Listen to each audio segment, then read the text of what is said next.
Good morning. तो आज से हमने एक नया सीरीज शुरू किया है एग्रीकल्चर पे। बेसिकली एग्रीकल्चर से रिलेटेड ना इन्फॉर्मेशन, करंट अफेयर या जो भी नई नई डेवलपमेंट हो रही है, उसका कहीं पे कोई ज़्यादा लिंक वगैरह नहीं मिलता। इसलिए मैंने सोचा कि एक नई सीरीज शुरू करते हैं एग्रीकल्चर का, जिसमें सारे लोगों को बेनिफिट होगा, जो एग्रीकल्चर रिलेटेड जॉब्स के लिए तैयारी कर रहे हैं, जो एग्रीकल्चर की पढ़ाई कर रहे हैं, या फिर जो एग्रीकल्चर पढ़ना चाहते हैं, या फिर जो हमारे सो रिस्पेक्टेड जो हमारे फार्मर्स हैं, सबके लिए कुछ ना कुछ इस वीडियो में होगा। आज सिर्फ इंट्रोडक्शन है कि एग्रीकल्चर क्या है। तो एग्रीकल्चर सिर्फ एक सब्जेक्ट की तरह आप नहीं पढ़ सकते, क्योंकि ऑलरेडी उसमें कल्चर जुड़ा हुआ है। ये हमारे कल्चर को डिफाइन करने में और स्टेबलाइज करने में बहुत बड़ी भूमिका निभाया है एग्रीकल्चर, क्योंकि एग्रीकल्चर का भी एक अपना इतिहास है। आप जरा सोच करके देखिए ना, हमारे मतलब हिस्ट्री में हमारे भारत की भूमि पर कितने बड़े बड़े राजवंश आए, लेकिन उनकी राजधानी चलाने के लिए या उनकी जो इकोनॉमी को जो गवर्न करता था, मेन जो गवर्निंग पावर था, वो क्या था उस समय? एग्रीकल्चर ही तो था।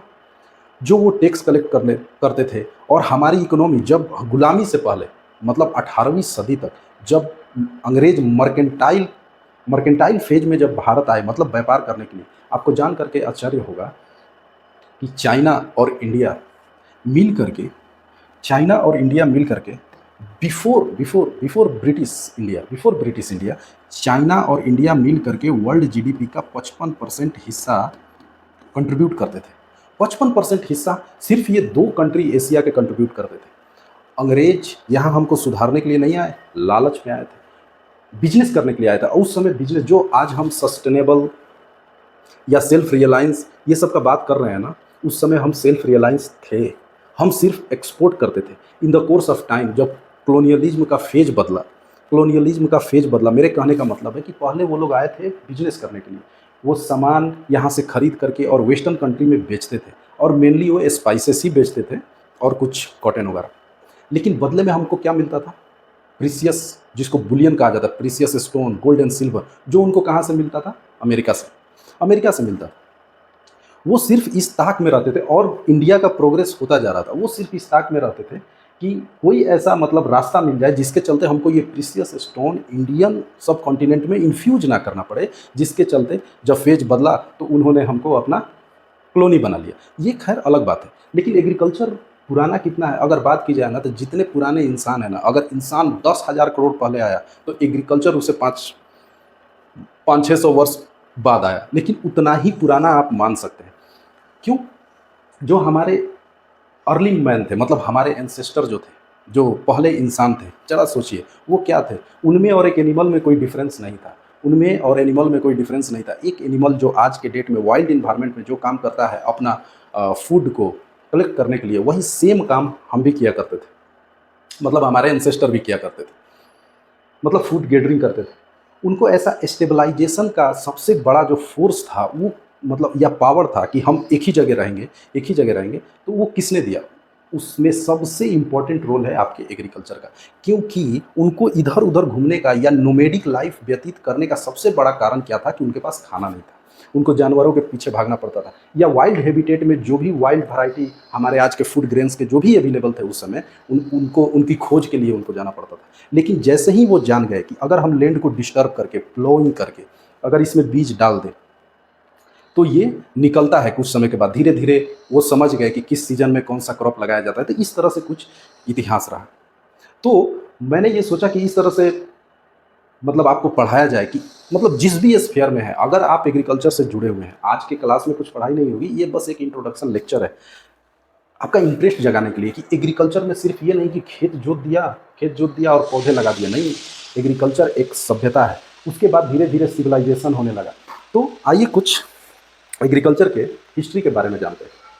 तो ऐसे अगर अकॉर्डिंग टू द हिस्ट्री देखिएगा ना, तो एग्रीकल्चर गैलिली सी, ये गैलिली सी नहीं है, एक्चुअली एक लेक है, वो भी फ्रेश वाटर का, जो आपको जॉर्डन और इजराइल के बॉर्डर पे मिलेगा, नॉर्दर्न साइड में। ऐसा माना जाता है कि 1,05,000 साल पहले यहीं पे सबसे पहले खेती की गई थी। तो ये तो वर्ल्ड की बात है, लेकिन हमको इससे मतलब नहीं है। हम जो चीज़ भी पढ़ेंगे ना एग्रीकल्चर टॉपिक में, सिर्फ रेफरेंस के लिए हम वेस्टर्न एग्रीकल्चर को देखेंगे या ईस्टर्न एग्रीकल्चर को देखेंगे। मतलब हर जगह अगर आप इतिहास पढ़िएगा ना, तो ऐसे 7 सेंटर हैं वर्ल्ड में जो इसके आसपास मतलब खेती की गई थी, ऐसा प्रमाण मिलता है। लेकिन वो सब जान करके हमको क्या करना है, झूठ मूठ का बर्डन बढ़ाना है। तो बस हम एक जान लेंगे जो सबसे पुराना है, जो सबसे पुराना है। यहीं पे ऐसा मतलब एग्रीकल्चर की हिस्ट्री के अनुसार सबसे पहले खेती की गई थी। लेकिन आपको क्या याद रखना है कि पहली खेती इंडियन सब कॉन्टिनेंट में आपको की गई थी मेहरगढ़ में।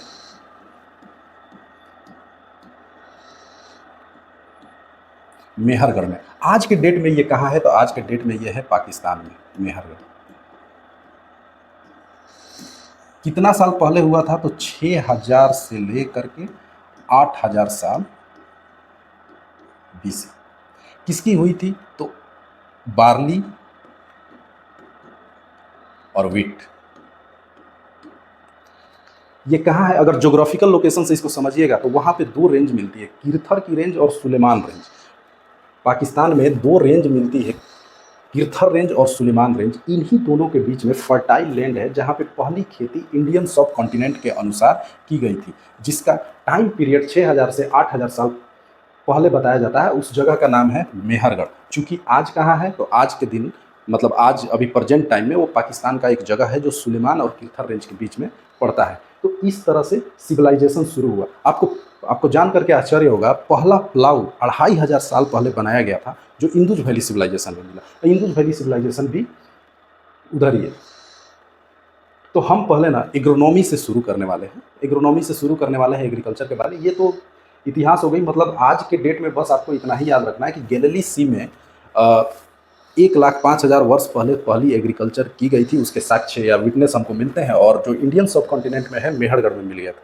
लेकिन ये सबसे बड़ी पावर थी हमको सिविलाइज्ड करने का। आज के डेट में देखिएगा, अगर इंडिया के रिस्पेक्ट में अभी बजट में, तो 14% जीडीपी में कंट्रीब्यूशन है।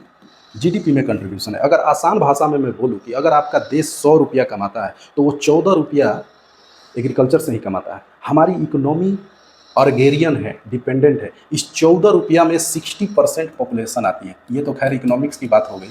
60 से 65% पॉपुलेशन डायरेक्टली इनडायरेक्टली इस 14 रुपया में हिस्सा अपना खोजती है, क्योंकि 60% पॉपुलेशन आज भी डायरेक्टली इनडायरेक्टली एग्रीकल्चर या उसके एलाइड सेक्टर से जुड़े हुए हैं। तो एक बार सोचिए, 14 रुपया में 60% लोग, अब बाकी 40% लोग बचे हुए पैसे में। तो फार्मर्स हमेशा हमको इसी रूप में दिखता है। लेकिन इसका कारण क्या है?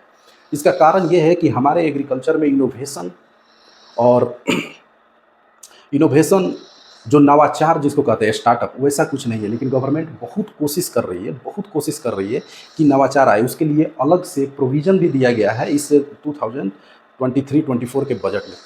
दूसरी बात, ये आप एक चीज़ आज याद रखिएगा, जो ईयर है ना, ईयर 2023,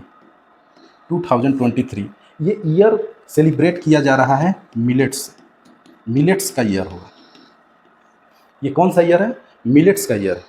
इंडिया के सिफारिश से जब यूएन में इंडिया ने ये प्रस्ताव रखा यूनाइटेड नेशन में कि 2023 को ना millets of the year, international millets of the year के तौर पे सेलिब्रेट किया जाए, तो यूएन में ये प्रस्ताव पारित हो गया।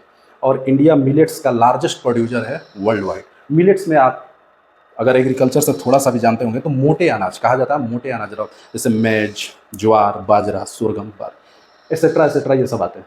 तो मिलेट्स का ये ईयर है। और गवर्नमेंट ये रिक्वेस्ट कर रही है, जितने भी इनोवेटर हैं या स्टार्टअप हैं जो एग्रीकल्चर से रिलेटेड कुछ वर्क कर रहे हैं, तो वो मिलेट्स को ज़रूर इंक्लूड करें। तो कल से हम अपना पहला टॉपिक जो है एग्रोनॉमी का टीलेज से शुरू करेंगे, क्योंकि आप जैसे ही एग्रीकल्चर करने फील्ड में जाएंगे तो आपको बस एक खेत दिखेगा। उसके लिए आपको प्रिपरेशन करना पड़ेगा सीड बोइंग के, जो आज का ट्रेडिशन है एग्रीकल्चर करने का। तो अगर कोई एग्रीकल्चर प्रोसेस टीलेज से स्टार्ट होता है, तो हमारी एग्रीकल्चर की पढ़ाई भी टीलेज से ही स्टार्ट होगी। Soil formation, farming system, farming pattern, season, इसके बारे में seed growing, modification of seed environment, ये सारी चीज़ें हम धीरे धीरे मतलब in the course of time आपको सारी चीज़ें मिलेंगी जो आप एक एग्रीकल्चर से जुड़े हुए हैं, जो आप खोज रहे हैं, जो आपको कहीं नहीं मिला, वो ज़रूर मिलेगा। So thank you.